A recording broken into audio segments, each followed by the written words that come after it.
Good afternoon, everyone. Thank you for your time again for joining this session. This is about developing collaborative practice amongst teachers. And I just want to make sure that you know this session is for 60 minutes, like I said. And just more a bit about the session. We're going to talk about how essential collaborative practice is for school success.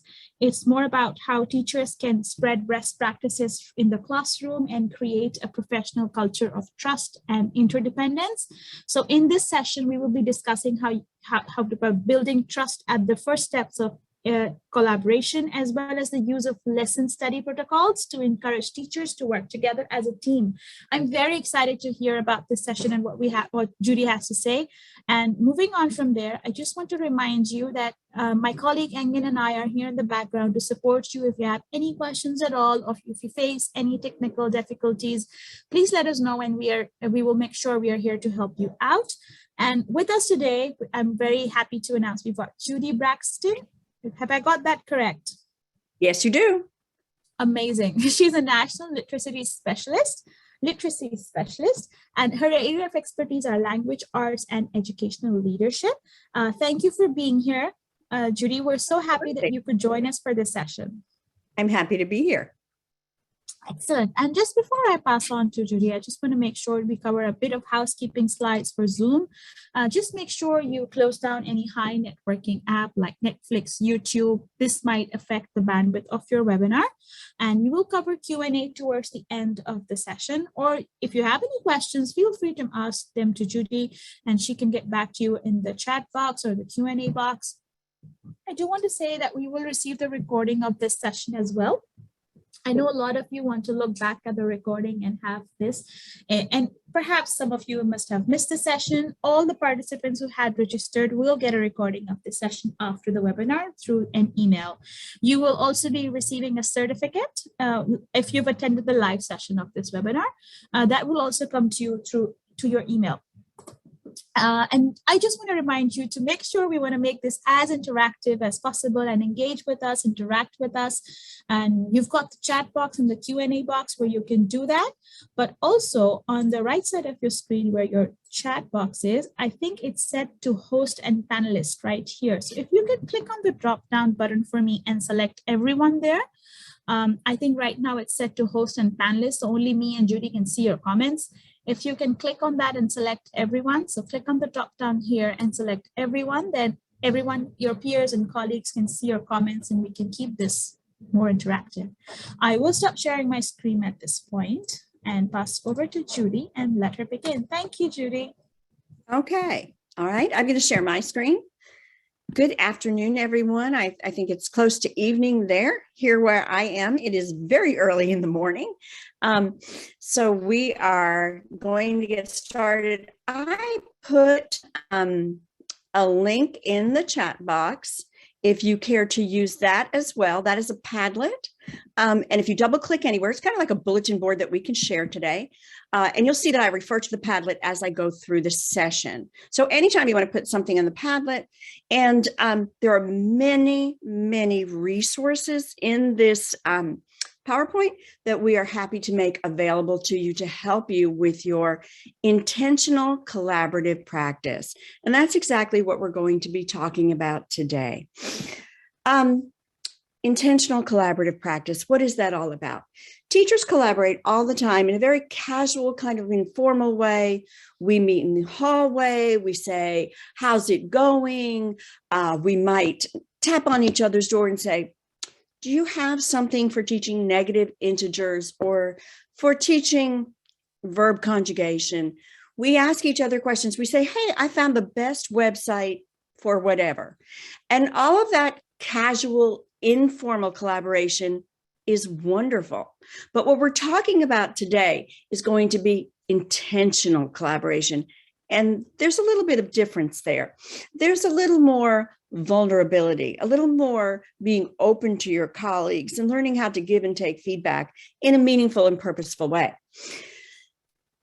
As we said earlier, this really depends on developing trust first. So the first step we're going to talk about is how to develop that trust among school groups and grade level groups, department subject area groups.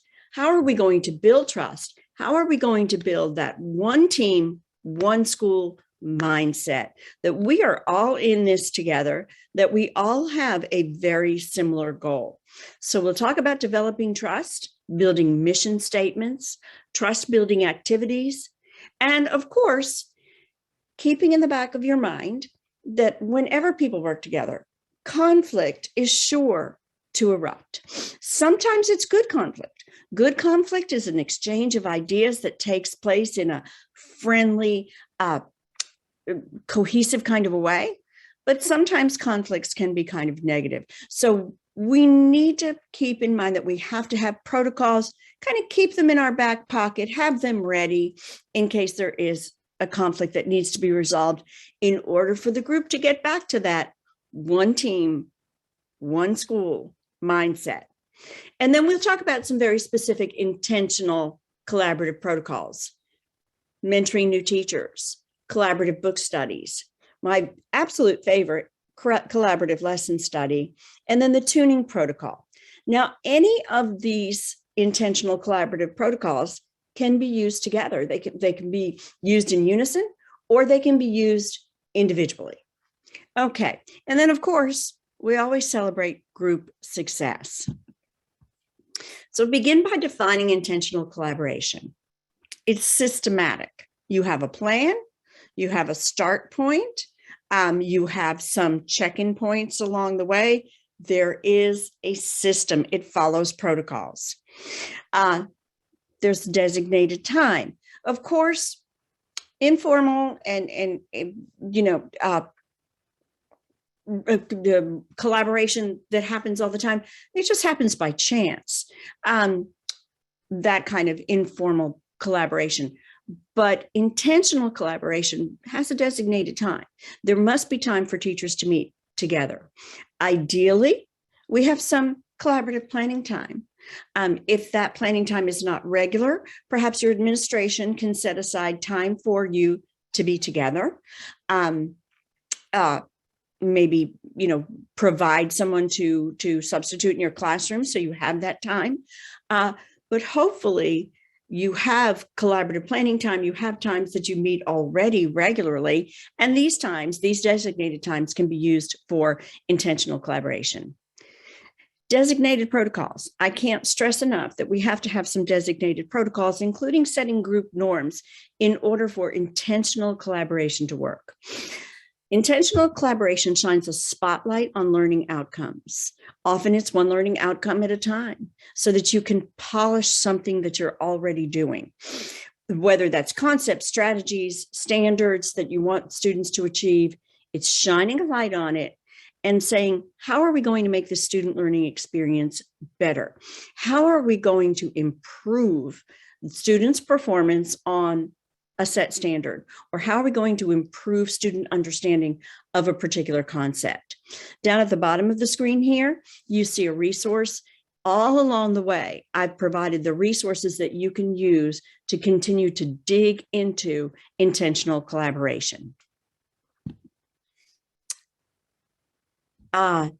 The 3 intentional collaboration protocols that I talked about, and these 3 things we will talk about today: book study, lesson study, and tuning protocol. Okay, so what makes a good team? A good team, that one school, one team mindset, knows their why. They know why they're here, what they're here to do, and everyone agrees on that why. A good team nurtures learning opportunities within the team. So we understand that we can all learn from each other, and we relish that.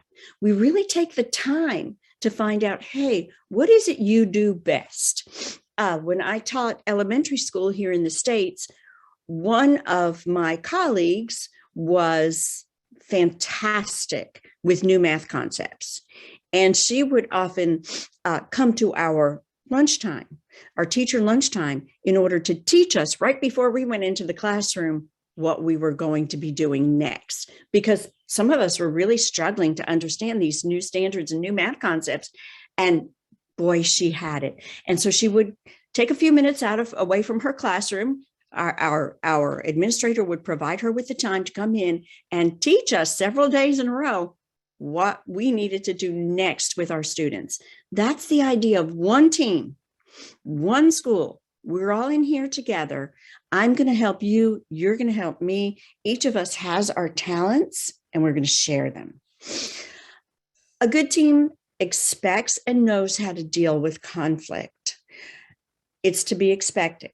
Anytime people are together in a workplace, it's to be expected. As teachers, we are unlike office workers who can go out for lunch or go grab a cup of coffee. We're kind of in those walls from early in the morning till late in the afternoon.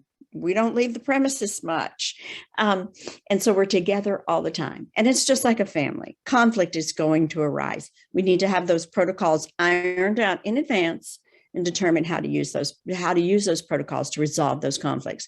At the same time, we need to welcome those positive conflicts that are different ways of approaching the same thing. Again, the same idea. I'm going to learn from you. You're going to learn from me. One school, one team. A good team has a foundation of trust amongst its members. There's no substitute for that. We have to trust each other. And so as we begin working on intentional collaboration, the first step is to build that trust. The first step is to build the relationship, build community before we can really have intentional collaboration. Because as I said, with intentional collaboration, you're vulnerable. You're showing your weakness. You need to be comfortable showing your weaknesses so that we can all grow together. We need to understand that we all have strengths. We all have weaknesses.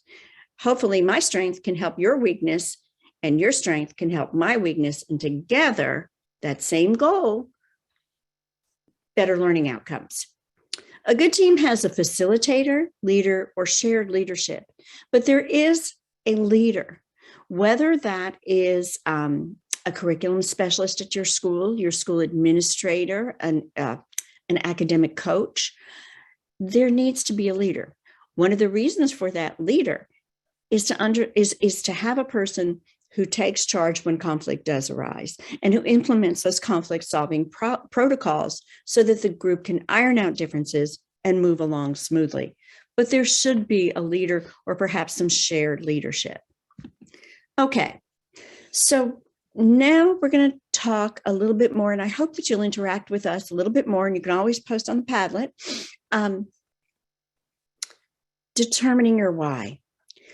Most likely your school or your school district has a mission statement. Very often the district will have a mission statement that maybe they have it on their website, or the school will have a district statement and have it on their website. But consider a mission statement for each group that works together. A grade level group in an elementary school. What is the third grade mission statement? Or a department area in a high school? What is the English language arts or the history or the geography or the math department mission statement? What is it that we all agree upon that is our overall why for coming to work every single day? What is our goal? What is it we want to achieve? A mission statement is a way to clarify why your team exists and why what you do matters.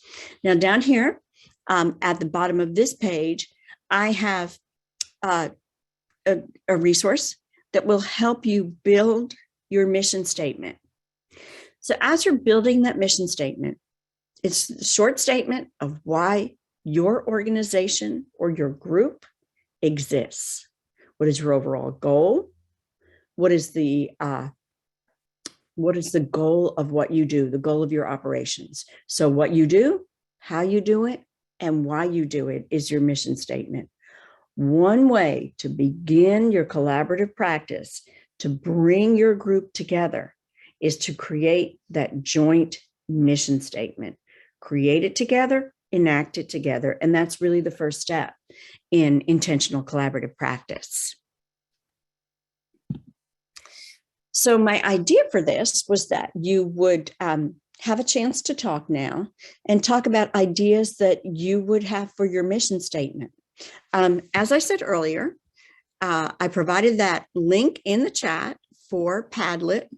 Let me drop out of this PowerPoint for just a minute and show you. If you've never used a Padlet before, I need to move my, oh, sorry, I thought I had the Padlet open. Maybe I don't. If you've never used Padlet before, let me go and grab the link myself from the chat. All you do is double click and you can post like a shared bulletin board. So I'm going to go into the chat and I'm going to click that link myself.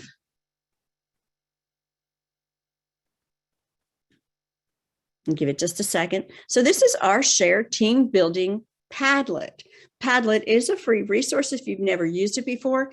It is a great resource for you to use if you are doing intentional collaborative practice, because you can keep these Padlets going for as long as you want to. So I just double click and a text box appears and I can write something fantastic, as it said. I can add my ideas. I can share my ideas with my group as I am moving through teaching a lesson. If I'm struggling or if I'm seeing this great success and the light bulbs are coming on all over my classroom, my students are lighting up like crazy with their understanding, I can share that in the Padlet and say, hey, I just taught negative integers for the first time and the kids all got it. So if you want to write on the Padlet or in the chat, if you want to share something a little bit longer than you might share in the chat, a great way to do that is with this Padlet. So right now, if you have any ideas for what your mission statement might be for your grade, for your department level, if you want to type them in the chat, that would be great, or type them in the Padlet, that would be great. Okay, so everybody can see the Padlet link if you'd like to use that. All right, and I'm going to take just a minute and see if there's anything in the chat that I need to see. Are there any questions? Pete, please feel free to raise your hand. Let us know you want to unmute. Okay, so I'm going to move back now to the PowerPoint. Are there any thoughts about creating a grade group? Could I reshare the link? Absolutely. Hold on just a second. Let me go ahead and reshare. Oh, okay, somebody did for me. Thank you. Teamwork. Intentional collaboration. Okay. I'll give you just a minute if you would like to visit the Padlet and write on the Padlet. So we'll wait about 60 seconds and give everybody a chance to see if there's something they'd like to add to the Padlet. I'm going to close my chat box.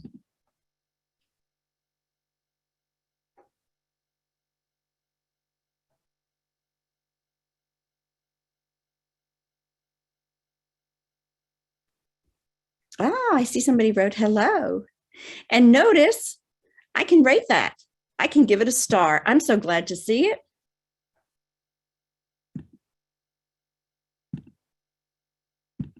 I can give 5 stars. So you can actually share your comments and then rate those comments and how helpful they were to you. This is a great way to have some collaboration in your school going on all the time. You can visit it anytime you want. And again, that's just padlet.com, Padlet, and you can begin to create your Padlets. I think as a free resource, there's a limited number that you can have. I don't remember what that number is, but for me, I've been using it for years. And when one gets old and I don't need it anymore, I delete it and then I can create another one. So I've never had to pay a single penny to use Padlet. And I think I've been using it for 7 years. So awesome. Inspire each other, spread positivity. I love it. These are great things to incorporate into our mission statements. Okay, I'm going to come back to my PowerPoint now, and I'm going to close up my chat boxes and move on from here. Thank you for your participation. So creating a mission statement, we're all headed in the same direction. And then building that trust that I feel comfortable enough with you that I am going to share my vulnerability and my weaknesses.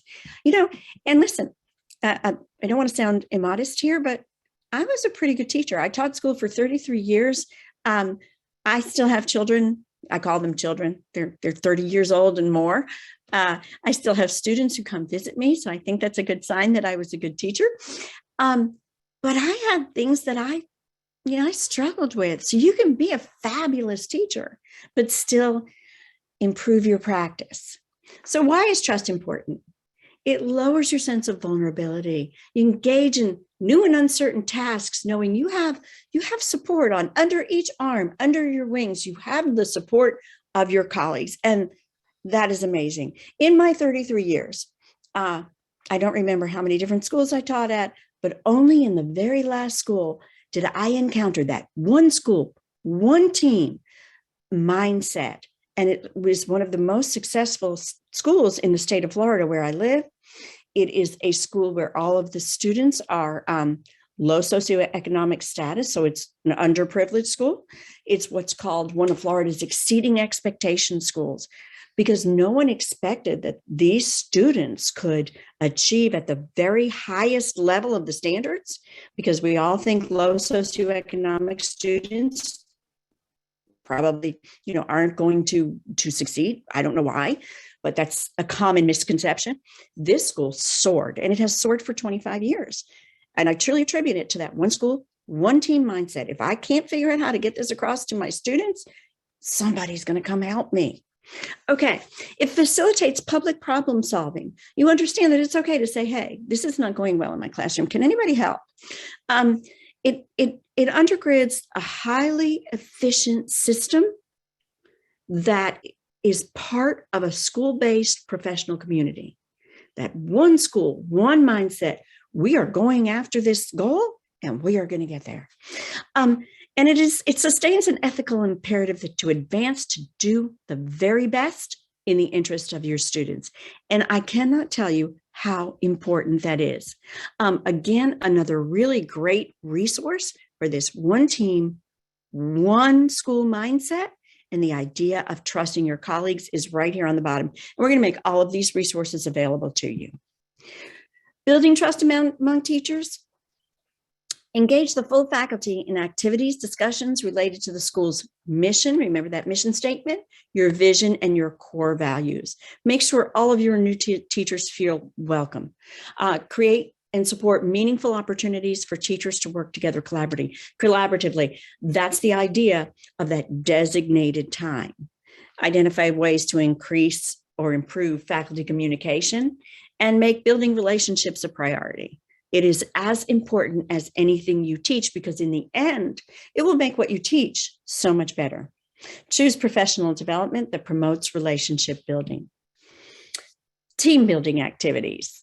This is one of my favorite team building activities. Engage in team building activities where faculty can have a little bit of fun together, but always with an activity that is for a team. You have to work together. One of my favorites is a treasure hunt, from the perspective of a student. This is a great team building activity because no one wins or loses, and you don't need to hide objects around your school. You don't really need to do anything. It's just a fun game that ends with a discussion about what everyone found. And so in this activity, everyone gets a sheet of paper and they have to find things from the perspective of a student. What would a student say? It could be things like the best desk for texting. I don't know about you, but our schools here in the States, students are not supposed to be texting. So where would you go to text? Or finding the best place to hide from a teacher. Our high school students are very good at finding those places, but set your team of teachers out. And it's a good idea if we know where those places are, so we know where to look for students anyway. Or find something in your school that's going to inspire your students. After the team goes out and finds their list of treasures from the treasure hunt, bring them back and have a discussion about what they found. You'll have great conversations, probably a lot of hilarious teacher stories, and just a reminder about what it's like to be a student, but teams have gone out together and they've had a little fun. Building a team building activity into any kind of a faculty meeting that you have is going to begin to build those relationships, build that trust that you need for intentional collaborative practice. Now, I had intended for us to have a breakout session, but we're just going to talk through these breakout sessions. So again, if you've got something you want to put on the Padlet or something that you want to put in the chat, please feel free to do so. I have provided a resource with 5 team building activities, fun things like that treasure hunt that faculty can do together to build relationship. And so what we would have been doing in this breakout, how can you do that in your school? Think about when there's a time for you to get together with a group, do a team building activity, have a little bit of fun together. Let your new teachers get to see the fun side of you. They see the work side of you every day. How would it help to cement relationships in a joyful and stress-free way? That's what we're after. And when you look at these activities, think about how you might adapt those for your school. You don't have to do the exact same thing that's described here in the 5 activities, but perhaps you could adapt that to what works best for you. Okay, so let's talk about conflict resolution, because you have to be prepared to work things out. Focus on the problem, not the personalities. You're looking for a solution. You're not looking for a culprit. You're not looking for somebody to be wrong. Be courteous, but don't sugarcoat the problem. Describe the effect it's having on others, but especially your students, because our conflicts among teachers often impact our students. Our students see more than we think they do. Keep the conversations or decisions strictly confidential. You can't talk about what happened in conflict resolution outside of the conflict resolution.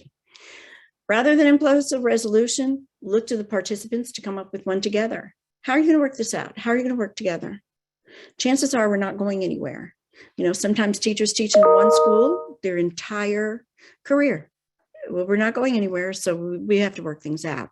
And make it clear that you expect improvement and will monitor the progress.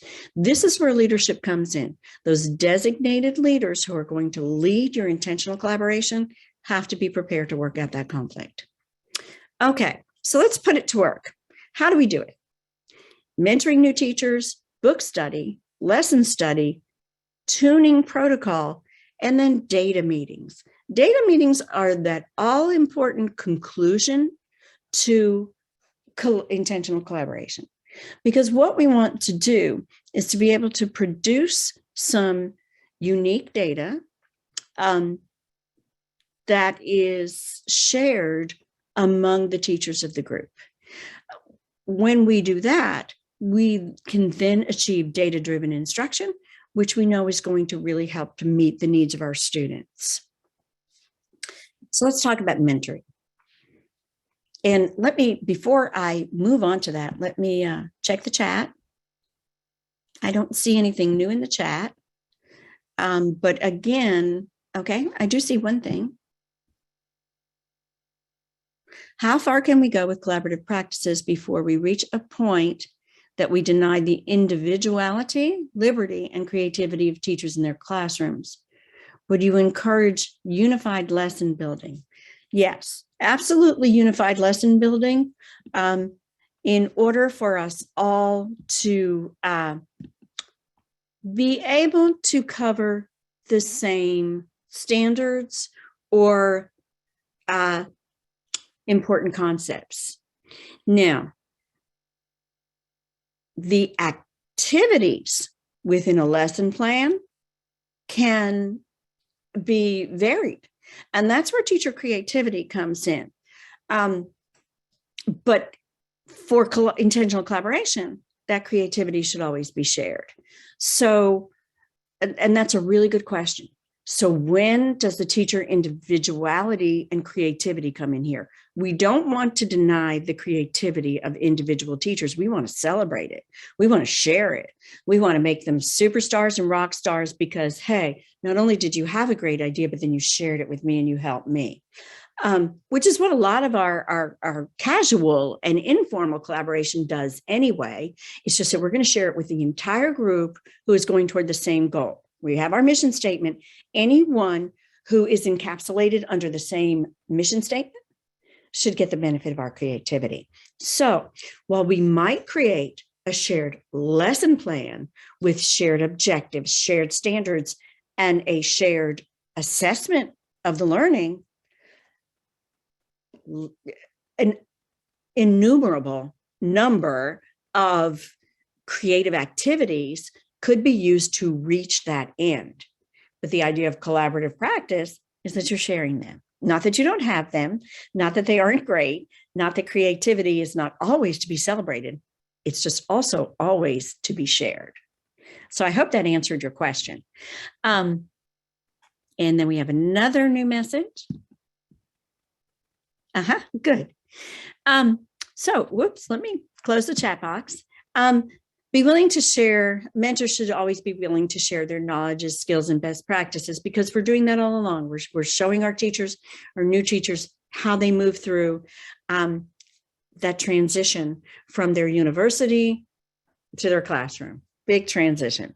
Demonstrate a positive attitude toward the profession. We don't want someone going around telling them how they are burnt out on teaching. Enthusiasm in teaching and learning, a love for your students, a love for the subject you teach. Demonstrate that good teachers never stop learning. My mentor always said that you can't be a teacher unless you're a learner.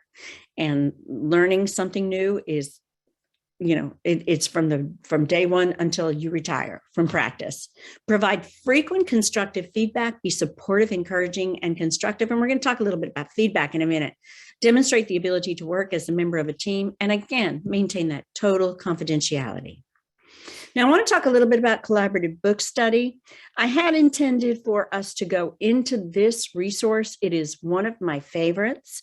It is developed here where I live in the state of Florida.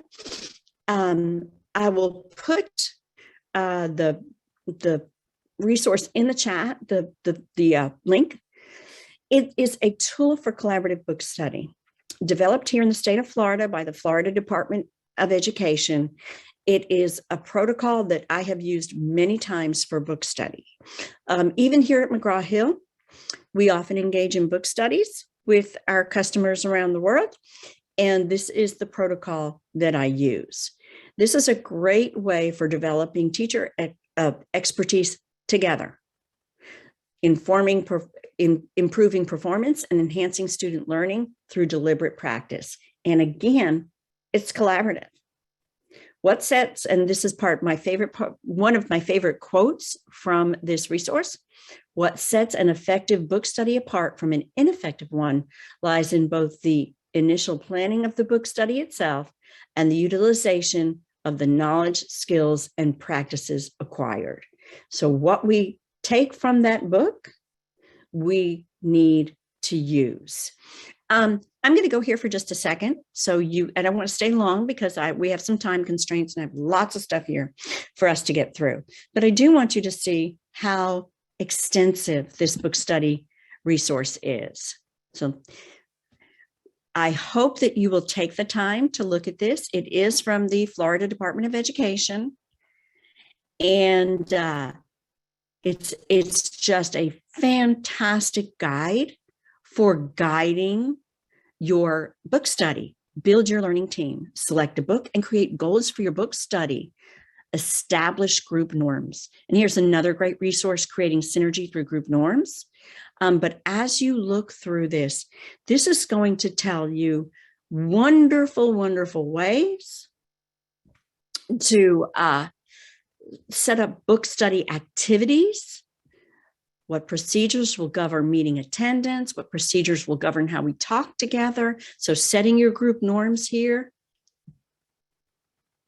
And then actual working pages to work through the practice in that book.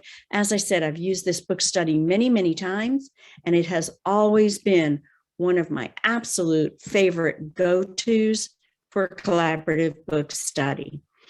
So essentially, one of the things we could do is we could start out our intentional collaborative practice by having a collaborative book study. We're going to be reading about, I don't know, maybe we want to put in the chat some books that have been popular. Here in the States, all of John Hattie's work has been very popular over the last couple of years. Dr. Doug Fisher's work, collaborative works between Doug Fisher, Nancy Fry, and John Hattie have been very popular. Teachers have been doing book studies on those books, such as Visible Learning for Language Arts and Visible Learning for Mathematics have been huge here in the States, and we've learned a lot from those book studies. But starting off with a collaborative book study is a great way to begin intentional collaborative practice. The ideas we're going to take from the book and put in our classrooms can be part then of a lesson study, which is something else we're going to talk about. We're going to talk about lesson study. It is intentional collaboration, and it is a particular protocol. Started probably 10, 15 years ago in Japan. It is a 3-step protocol. If you would put in the chat, I would love to know if you've ever used lesson study. Lesson study, to me, is the ultimate intentional collaboration protocol. It requires the most trust. It definitely visits the most vulnerability that we have. And so I really think that this is a process. We build a mission statement. We do team building, build that trust. And then maybe we have a book study and we think about some goals for our instruction from that book study. And then we move into something like lesson study. So let's talk about lesson study. What do we do in the planning? It's 3 steps: planning, observation, and analysis. Small groups of teachers. In Japan, they say a triad, 3 teachers, but I've done it with as many as 7. So I think that you can be flexible, but still keep small groups. If you have 10 teachers working together who all teach 3rd grade in the same school, that's fine. If you have a mathematics department that has 15 teachers, that's okay too. The idea is that they're going to have some release time to observe each other during the observation. So that tends to be something that we have to work out with administration in order to have that designated time. The first step is to set your group norms. How are we going to interact together? What are our expectations for our interaction? What are the expectations for meeting together? The next step, I would definitely choose some articles, and I've provided some to read and research the concept of lesson study. Understand what it is, understand what you're getting into, understand what your vulnerability is going to be. Decide if you trust your colleagues enough, and then we're ready for lesson study. The next step is to pick a lesson. And lesson study begins with really just one lesson. Very often, it's a lesson that we know in advance that students have struggled with, something that the students don't get automatically. In the beginning, you might want to use a commercially prepared lesson. Go grab your McGraw Hill book. Let McGraw Hill kind of be the fall guy here. They created the lesson. If there's something wrong with it, that's their fault. And I'm joking here. Hopefully, there's nothing wrong with our lessons. In the beginning, you want to use a commercially prepared lesson plan so that more time can be spent on observation and analysis, but it also prevents any one teacher from being too invested in that lesson because I created it. I own it. Let somebody else be the owner of that lesson, like McGraw Hill, and then see what you can do with it. You need to determine intended student learning and behavior. What are the students doing? What are the students going to know and be able to do with the knowledge after the lesson? Determine expected student action.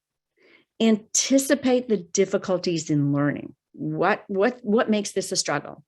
And then plan the teacher intervention for difficulties. Now, in the observation step, observe student reactions to the lesson. This means that one teacher will deliver the lesson. Now, remember, the focus is on the lesson, not critiquing the teacher. How did the lesson go? Remember that we picked a lesson that doesn't usually turn the light bulbs on for students the first time. Students generally struggle with this concept. We're going to try to make the best lesson, but we already know that there might be struggle. We're not here to critique the individual teacher. We're here to critique the learning. We're here to see how the lesson was great or how it could be better. It may be helpful to assign observing teachers certain look-for behaviors. Maybe you want one of the observers to make a note of all the questions that student asked. Make a note of the concepts or ideas that were struggled with. How did the interventions work? You might want to note students' engagement. And then something we call time sweeps. How much time was the teacher talking? How much time was the student talking? How much time was whole group? How much time was small group? How much time were students working independently? What is the timing of this lesson? And a great thing to think about is be hard on content, but soft on people. We want to critique the content of the lesson hard, so that in the end, we've developed a lesson for a difficult concept that we know is the best it can possibly be for our group. The goal is equal investment on improvement. You're going to analyze the learning, not the teacher delivering the lesson. Does the teacher feel a little bit vulnerable? It all depends on the trust you've built. That all depends on your team. That all depends on whether you've got this one school, one team mindset firmly in place. As I said, that last school in my career, I could open myself up to any teacher. I could say, this is not going well. Come watch me teach it. See what I'm doing wrong. See what's going wrong here. I felt comfortable because that one team, one school mindset that we were all in here together, we were all in here to help each other, help students, was firmly in place. Okay. You want to discuss what didn't resonate with the students, but more importantly, you want to discuss what did, because those are the things you're going to build on. So you want to focus on the positives because that's where you start building. How did the students make sense of the material? What was revealed about the learner? A great deal can be determined about difficult concepts, really by just looking at students' faces, seeing what they're doing.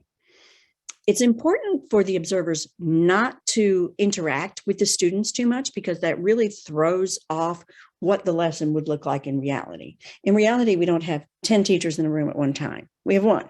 So we don't want to interact with them. As you're doing the deep analysis of this lesson, the teacher who constructed the lesson or who conducted the lesson, not constructed, because remember, we're going to use a commercial lesson. The teacher who conducted the lesson is going to be journaling his or her thoughts. How does she think it went or he think it went? The observers will put what went well and what could be improved on sticky notes and create a 2-column chart. And the idea is to move everything that could have gone better over to what could go well. If it could be improved, how are we going to improve it? We don't want to just stop and say, well, this could have been better. The idea is that together, we're going to work for how to make it better. You might want to have another teacher try it out, try the same lesson out after the analysis to see if you're on the right track. If working together in this lesson study is really making the difference you want it to make. Remember, the goal is for all teachers to walk away with transferable skills. Okay, I'm going to stop here for a minute for questions and to look in the chat. Has anyone, I hope you would put in the chat for me if you've used lesson study before. Perhaps you've used it under a different name. I remember when we were working in Dubai a few years ago, there's a very similar protocol, but it had a different name. And I cannot remember the name that they used.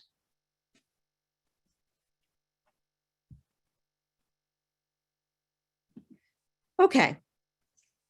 Any hands up that I didn't see? So again, my intention was for us to maybe break out a little bit. I was hoping maybe you'd be together in real life, but to take a few minutes and look at a resource for lesson study, which is on one of the earlier slides. Let me go back to it. Here's one of the first slides right here. Great resource. This is a great resource on conducting collaborative lesson study. My idea was that we might break out into smaller groups and talk about what we saw in the resource, whether we think lesson study could work for us, if we've ever used it, how it worked out, and what were the results. I I can tell you that I have been very successful with lesson study. One of the lesson studies we did was simply for engagement with our high school students. And so we didn't even necessarily stay in our subject area. We just went in and observed different lessons from different subject areas for engagement. What our high school students were pretty apathetic. It was very hard to get them to engage, and we had tried everything. And if you can't engage students, you can't teach them. And so we went around in our lesson study groups, hunting for engaging ideas, and then discussing how to adapt maybe what I saw in the history class into my English class, how we saw what the teacher did for engagement in the history class, how would we adapt that for a mathematics class? That was a very successful lesson study that I participated in. Okay. I see something in the chat. No questions. Okay. And I want to make sure that we have time for Q&A. So the next thing we're going to look at is tuning protocol. Now, as I said earlier, all of these protocols can be used together. So tuning protocol can be used by itself, but it can also be used as part of an analysis of a lesson study. So taking a good lesson and making it better with constructive feedback is what we do with tuning protocol. It's like you tune up your car. My car is running, it's running, it's getting from place to place, it's working. But if I tune it up, maybe I'll really get that, that power that I like, that acceleration that I like. So we're gonna tune up a lesson. 6 tuning protocol steps. First, it's not even a step. We set up group norms. We always have to have these group norms. We have to set the rules of engagement in order for everyone to feel comfortable in the group. And then with the project overview, what is it we're working on? What is the lesson or the unit or the concept that we're working on? And then we ask probing questions. We ask clarifying questions just to make sure we're all on the same page, but then we ask the probing questions, and the probing questions are really the important part. How do we make this better? What is it that students are not understanding?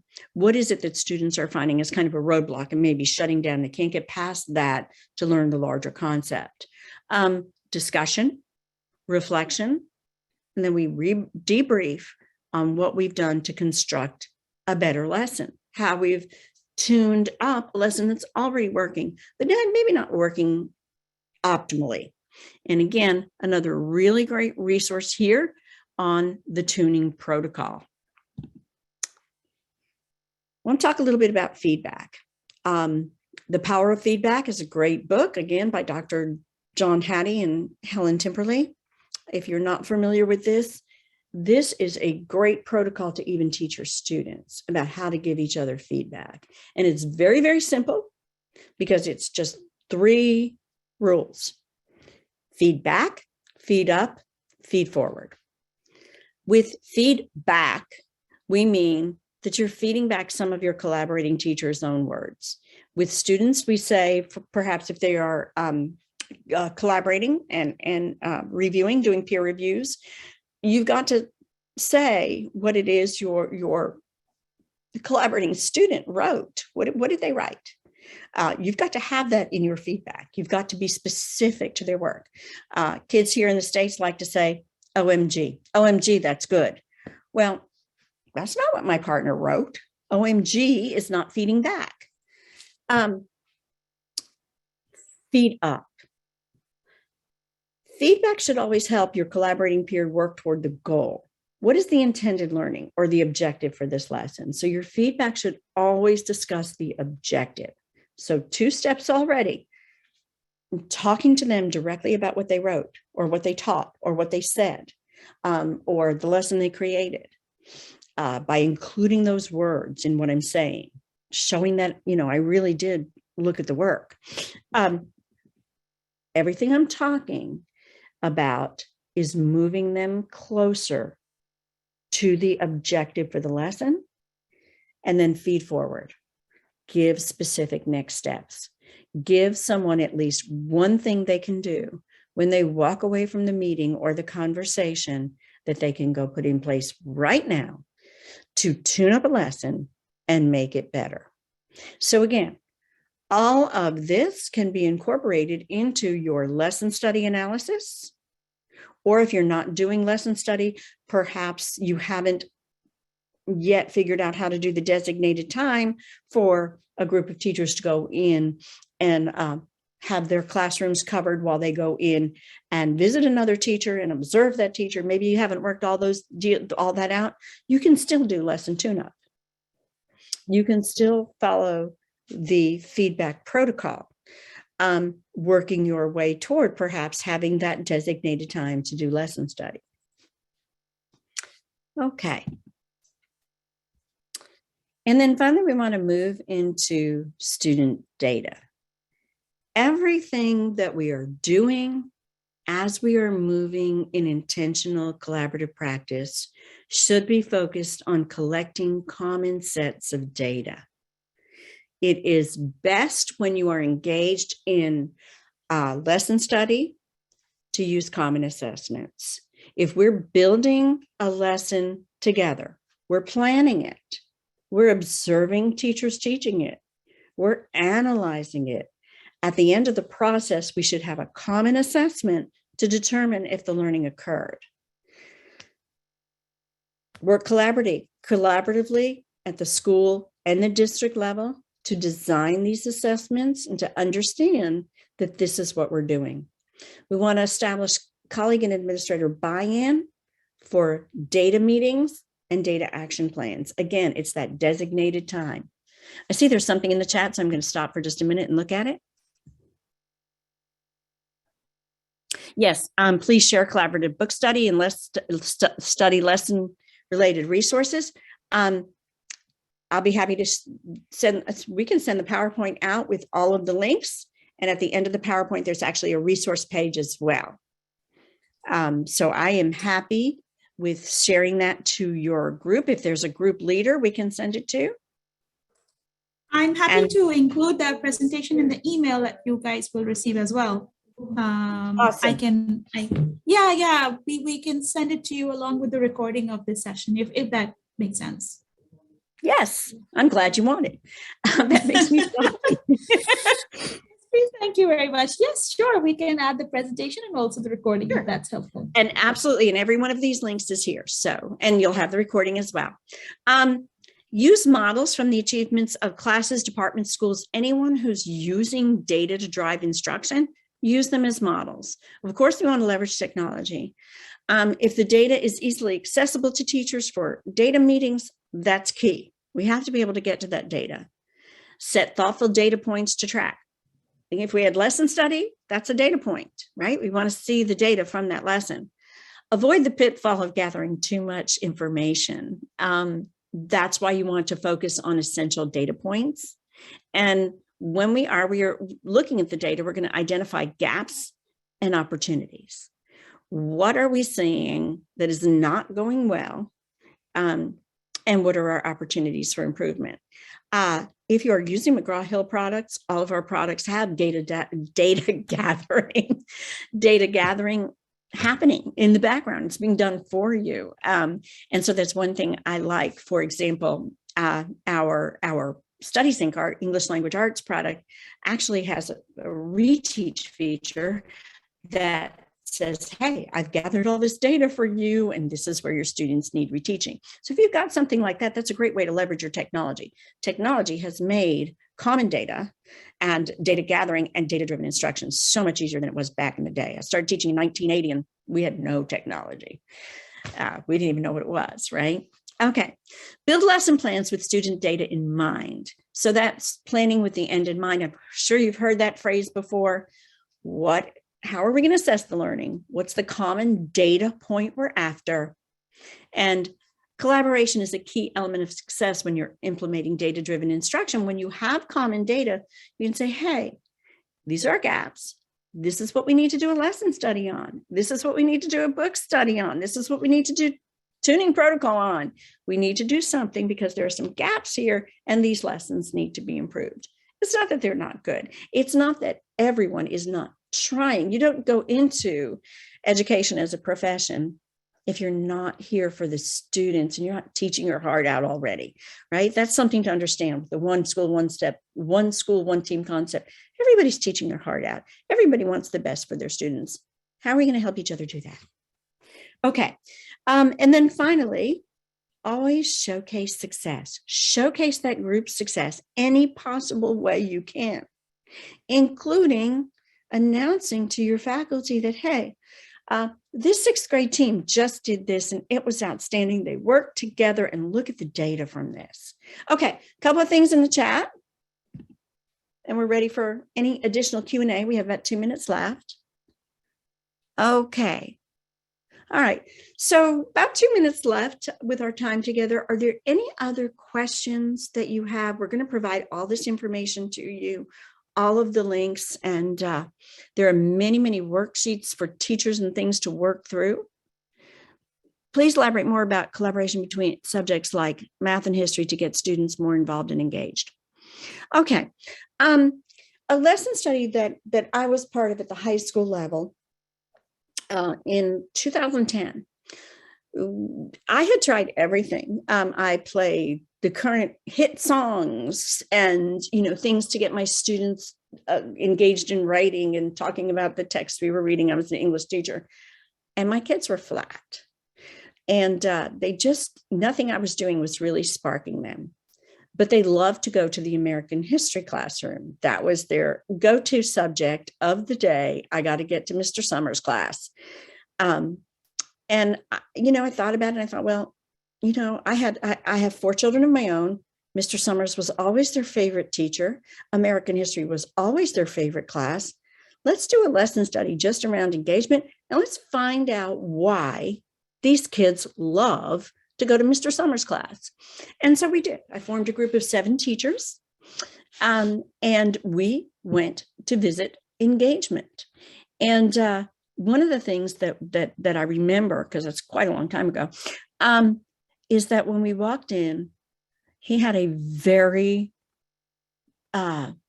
controversial picture, just a picture, no words, and something that would spark their attention, something really, really just, for example, when he was teaching the Vietnam War, he had a picture of the burning monk, something, and he would have them do a quick write, and he would only give them a minute for what their impressions of whatever this visual was. And he had immediately hooked his class. And we all looked around and said, is there a way to do that in my class? And invariably there was. Even in mathematics, there was something you could show to hook your class. And so we started working with the idea of the hook at the very beginning of the period. Just like when you're writing something, that first sentence has to be a hook. How can we have a hook in our classrooms that grabs the kids the minute they walk in? And so that was something we learned about engagement. Sure, no problem. All right, so I think we're at time, if not over, but that was a great question. So just classroom applications, in a sense, like having a hook at the beginning of the class, that was something we learned about engagement, that he got them the minute they walked in with something that was going to create a spark for whatever was going on that day without even saying a word. He was taking attendance, and they were looking at something and going, holy cow, So, okay.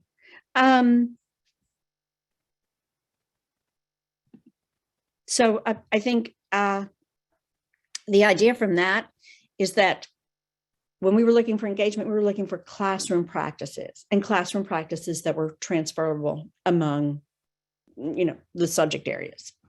Okay. Are we ready to wrap up? I'll turn it back over to you. Okay. We are. Thank you so much, Judith, for your stimulating presentation. I think our audience really enjoyed it. Thank you so much. So, yeah, that was a lot. That was a great session, by the way. I didn't know a lot about collaborative practice and how you can work together. It was great. It opened a lot of things for me. So thank you for sharing all of that. I hope it's a spark, because these things have been super successful for me in my 33 years of teaching. I love lesson study. It's my favorite thing. Absolutely. It was an excellent session. Thank you, Sadaf. And thank you, Have a Judy, for good being with evening. us today. Okay. Bye-bye. Take care, everyone. Bye. See you next time.